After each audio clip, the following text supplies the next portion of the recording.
Hello mga ka-farming. Welcome to my vlog. Welcome to Antonio Di Charlie Farm. Hinihingal ako. Hinihingal ako mga ka-farming.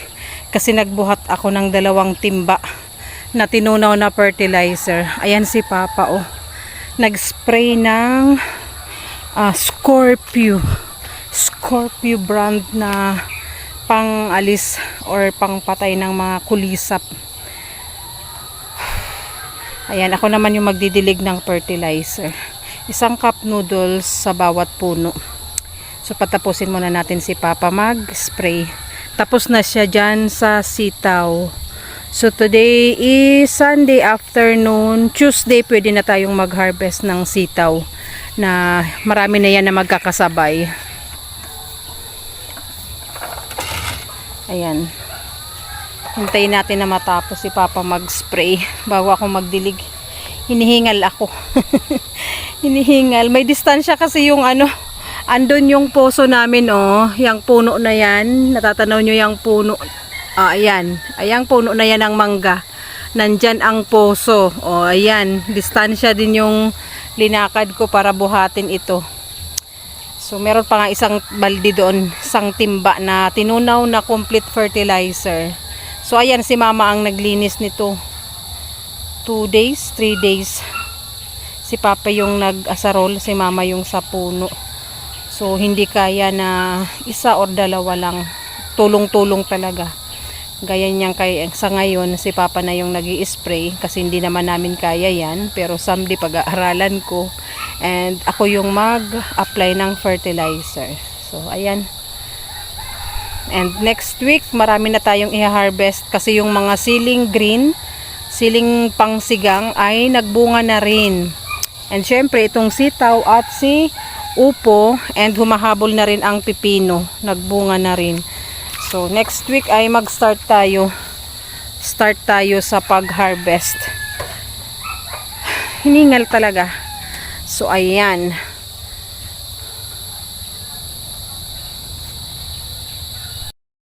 Hello again mga ka-farming. Welcome back sa aking vlog. So ayan. Patapusin natin mag-spray kasi natatalsikan ako. So nag-spray si Papa ng mga kalamansi. Kasi merong mga bulaklak. And meron itong puno na to ang maraming bunga oh. Hitik sa bunga itong isa na to. And minsan meron siyang mga tinusok ng tawag dito yung bubuyog.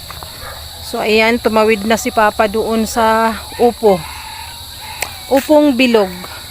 Meron kaming upong haba, yung mahaba, mga 1 metro ang haba. Kaya lang, hindi pa ako nakakabili ng nylon. Wala pang nylon mga ka-farming. Ayan, ready nang gumapang. Lalagyan muna yan ng kawayan. At hindi pa ako nakabili ng nylon. Nylon na gagawing balad. Gagawing net na balad. So, yan, may pa oh. May araw pa.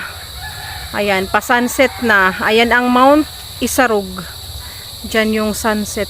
Ayan yung saging, lakatan. Meron ding niyog. Kaya lang hindi mabagal yung usbong kasi kinain niya ng aking mga kambing. Ganon din dito oh. Meron ditong mga saging. Ito San Pablo ito. And ayan na yung aking mga tanglad. Lemongrass na napabayaan. Ayan, mga niyog, oh. Ayan, malawak yung aming taniman, guys. At hindi kayang pagsabayin. So, ito nga si tanglad napabayaan na mula nung nagbaha. Ganyan na siya napabayaan. So, pag may iba tayong time, saka natin yan tatrabahuhin. Maaga pa, pero yung mga kuliglig ay naghuhuni na. So, ayan, lahat dito kalamansi. Oh, intercrop yung kalamansi, saging at niyog. Oh, 'di ba? Kalamansi, saging at niyog. So, dati nagtanim ako dito ng dragon fruit, hinapabayaan, natunaw ng damo, tinirahan ng langgam. So, wala, sayang ng ating puhunan. And may natirang ilang piraso, nilipat ko dun sa kabila, pinapadami ko. Hopefully dumami na. And maitanim na rin natin ng maayos. So, ayan. Dito na tayo sa aking work na. Last work ngayong hapon. Kasi ayun na. Ando na si Papa sa dulo. Ayan mga ka-farming. Welcome back sa aking vlog. Nakailang video ba tayo, 'di ba?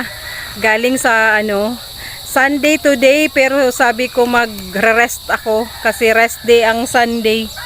Pero ang daming trabaho ni Papa and nagtunaw na nga siya ng fertilizer. So ano bang gagawin natin? Pero inuna ko yung pagtatanim nga ng pinya. So ngayon, ayan, ito na yung last kasi sunset na. Ito lang tatapusin natin ngayon, then mag-rest, then pupunta tayo dun sa kabilang bahay.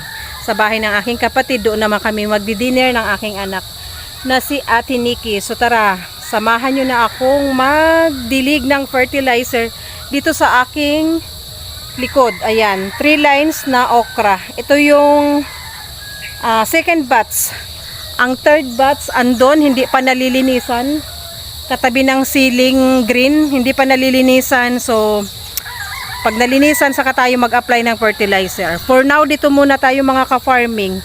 And samahan nyo ako hanggang matapos.